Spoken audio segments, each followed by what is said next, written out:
అందరికీ నమస్కారం. మన ఇండియన్ ఫిల్మ్ ఇండస్ట్రీలో రామాయణాన్ని చాలాసార్లు చాలామంది తీశారు.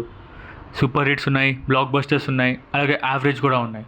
అయితే ఈసారి మళ్ళీ రామాయణాన్ని తీస్తున్నారు. చాలామంది ఈ అప్డేట్ విని ఈసారి కూడా గ్రాఫిక్స్ సరిగ్గా పెట్టరు, సినిమా పోతుంది, కాస్టింగ్ అండ్ లుక్స్ సరిగ్గా మెయింటైన్ చేయరేమో అని అనుకున్నారు. కానీ గ్లిమ్స్ చూశాక ఒకేసారి షాక్ అండ్ ఎక్సైట్ అయ్యారు. రీసెంట్గా రామాయణ గ్లిమ్స్ రిలీజ్ అయింది. మైండ్ బ్లోయింగ్ ఉంది గ్లిమ్స్ అయితే. మోస్ట్ ఆఫ్ ది గ్లిమ్స్ అయితే గ్రాఫిక్స్ అండ్ అనిమేషన్సే ఉన్నాయి. బట్ స్టిల్ అందరికీ షాక్ అండ్ ఎగ్జైట్ చేసింది మాత్రం ఆ cast and crew.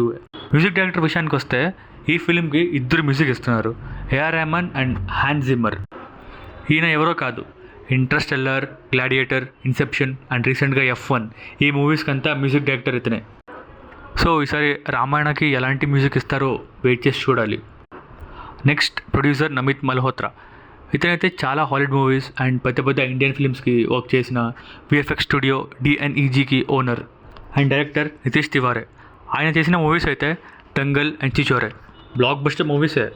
And actors విషయానికి వస్తే రామ్గా రణబీర్ కపూర్, అనిమల్ లాంటి బ్లాక్ బస్టర్ తర్వాత ఇలాంటి ఎపిక్ ప్రాజెక్ట్ చేస్తున్నారు. సీతగా సాయి పల్లవి, హనుమాన్గా సన్నీ డియోల్ అండ్ మండోదరిగా కాజల్. అండ్ ఇంకో ఎగ్జైటింగ్ కాస్టింగ్ ఏంటంటే రావణగా యష్ చేస్తున్నారు. KGF తర్వాత యష్ నెక్స్ట్ ప్రాజెక్ట్ ఏంటి అని అందరు వెయిట్ చేస్తున్నారు.